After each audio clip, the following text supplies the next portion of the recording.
কি ব্যাপার এই সময় তুমি যে? কেন আমি আসতে পারি না? না না, সে কেন, তুমি তো আসতে পারো। ঠিক আছে, বসো। না আমি বসবো না, আমি বসার জন্য আসিনি। কি ব্যাপার, কদিন থেকে তোমাকে ফোন করি, ফোনও রিসিভ করো না, মেসেজও করছি, রিপ্লাইও দিচ্ছ না। হয়েছেটা কি তোমার?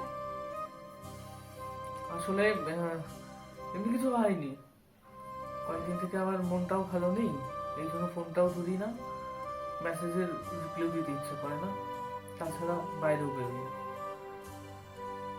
সামনে অনেক কিছু করতে হবে, এই জন্য এখন নিজেকে একটু সময় দিচ্ছি। আচ্ছা ঠিক আছে, আমাদের বিয়ের ব্যাপারটা কি হলো?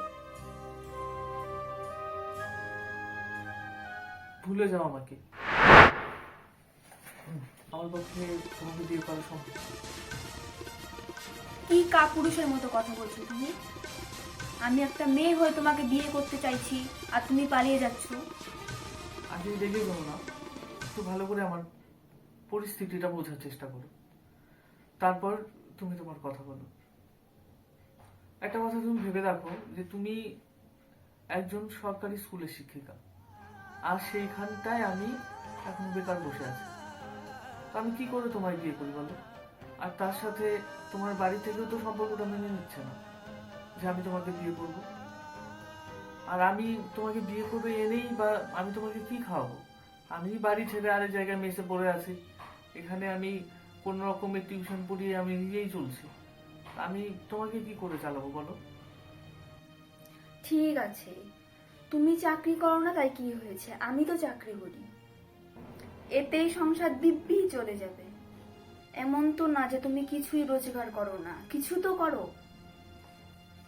না বটিকলি, সেটা হয় না।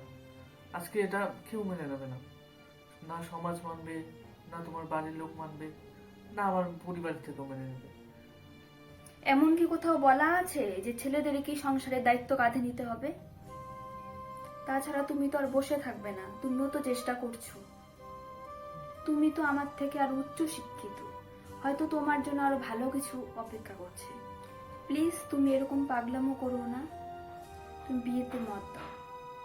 ঠিকই আছে, তোমার কথা প্রত্যেকটাই যুক্তিসঙ্গত, সেগুলোকে খণ্ডন করার কোনো অধিকারই আমার নেই, বা সেগুলোকে আমি খণ্ডন করতেও পারবো না, অকাট্য যুক্তি। কিন্তু ব্যাপার হচ্ছে যে এই সম্পর্কটাকে তোমাদের বাড়ি থেকে তুমি নিয়ে নিতে দিচ্ছে না। তো সেই ক্ষেত্রে আমি মতামত দিলে কি সব ঠিক হয়ে যাবে? বাড়িতে রাজি করানোর দায়িত্ব আমার উপরে ছেড়ে দাও। যেহেতু তোমাকে ভালোবেসেছি, এই দুর্দিনে তোমার পাশে থাকবো না, সেটা কখনো হয় না। আমি অন্য মেয়েদের মতো না। জীবনের শেষ নিঃশ্বাস পর্যন্ত তোমার সাথেই আছি।